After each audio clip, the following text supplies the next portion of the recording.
because I'm very interested in water and the substance of water and how it can take on any form, and that it can either, it's basically, where we come from. We're in a mother's womb, we come from water, and then it's also something that can cause you to drown or take away your life. So it's got a lot of sort of interplay of meaning that I'm very interested in, with different paintings that you might have seen that I've done in the past as well as in here. Some of them have different apparatus that they might be utilizing to help them swim. Some of them have snorkelers or flippers. And I'm kind of interested in thinking about those elements as symbolic of these things that sort of keep us going in life, because if we didn't have them, we would drown. Those little things that without them, would we survive? The other thing too, within this video piece, when I was doing the radio show a couple weeks ago, I thought that they really hit on some interesting aspects of the video where these pieces are actually video footage from the baths when I took them when I was there in 2004. And I've taken them apart, extracted them, and collaged them together. And I found that I was really interested in the sort of repetitive movements that we are forced to do when we're in water in order to stay afloat. It's like if we didn't move our arms back and forth over and over again, what would happen? Well, we'd drown, right? Or, there's really interesting things that I was observing when I was there, in some of the baths in Hungary. They have different jet streams, and I saw these women literally hugging water, the water jet stream was coming up and they would be hugging it. Really interesting. And then there was another part where it was there was a jet stream that would go round and round, and it was like a merry-go-round, and the kids would just float in it, and it would carry them around. And I was very, interested in how people would interact with water in this way as well.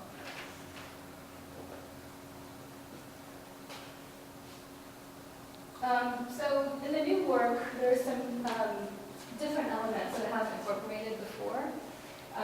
You see these moments of abstraction coming through. And I really wanted to sort of, introduce that as more of an aspect of emotion, of maybe an external force coming down on the figure itself. And also in these works, it's more about the singular figure and not about the grouping, whereas in my previous work, it was more a sense of this idea of a people as a group and less about them as individuals.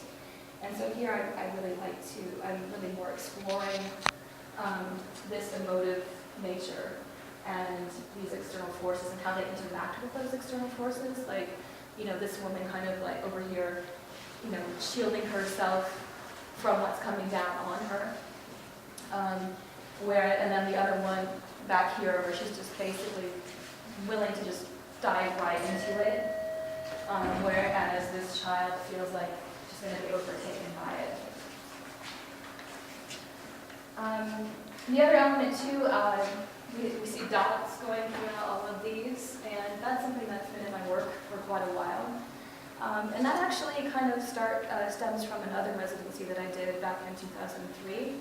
I went to Yaddo, and I met some amazing artists there. There were writers there as well.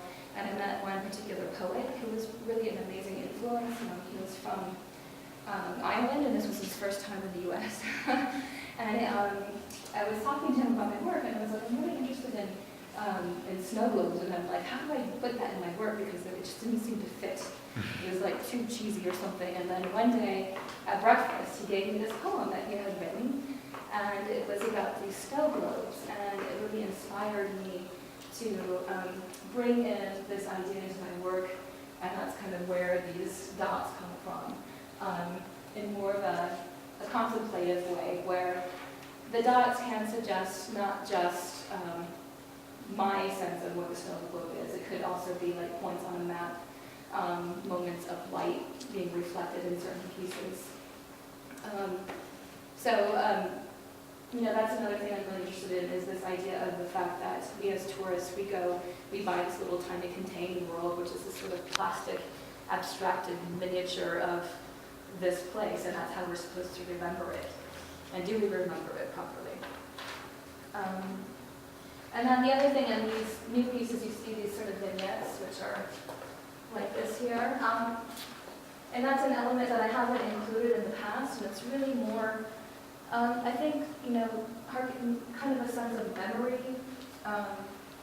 more of a sense of open thought, maybe a space for this figure to escape into something else. Because I think that the environments that I'm setting up within these are a little bit perilous for the figures that are within them.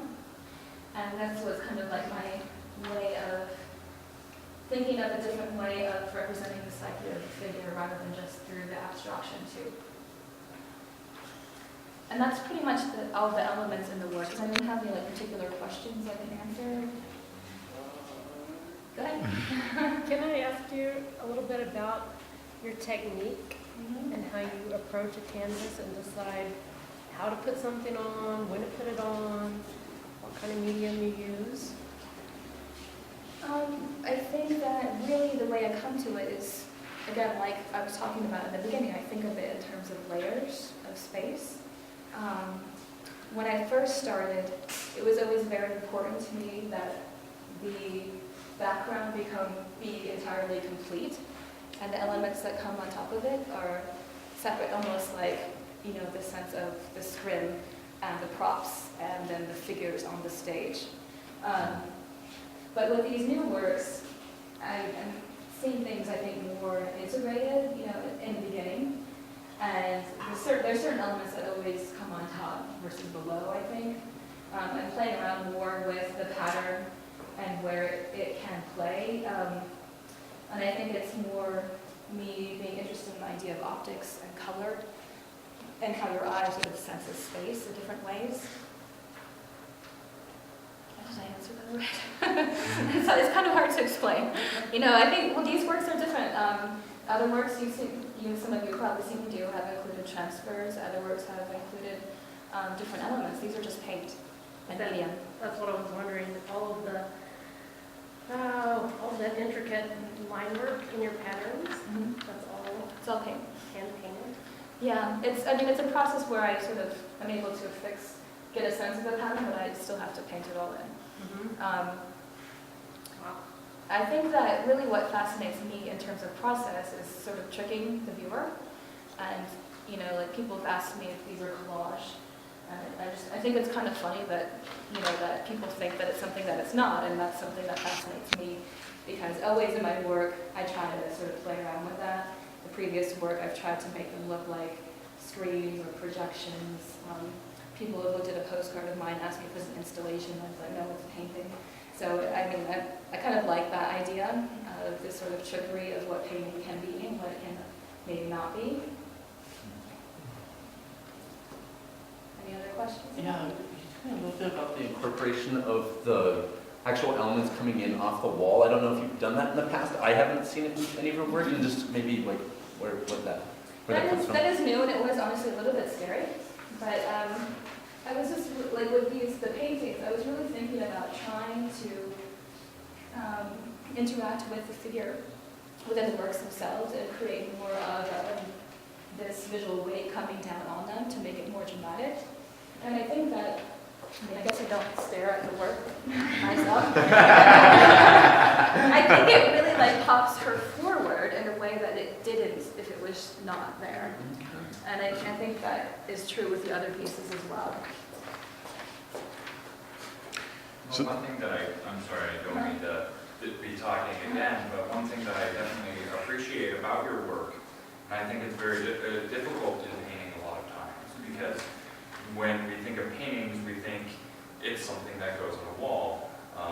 But I think what I like about it is that you tie it together so well, and that every painting and every element it ties into itself, and it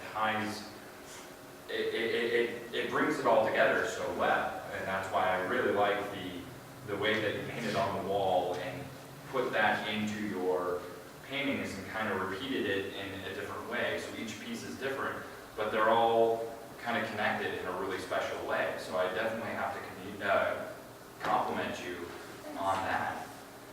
Appreciate that. And I'll just make a comment too, because, you know, being here every day and talking to people, the biggest question I get is, well, will the artist come and you know, paint that on my wall for me? And it's a valid question, but, you know, to me, it is something that I'm always taken aback by slightly and saying, well, you know, this is a contemporary space. This is a contemporary artist. This is you know, about something a little bit more than just a painting on a wall.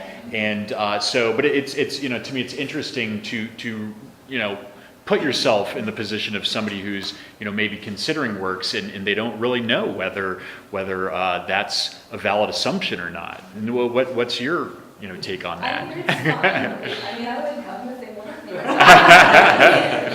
that was important to them, certainly I would come. But I'll But to me, I'm like, you know, it's, I think the paintings stand by themselves, but as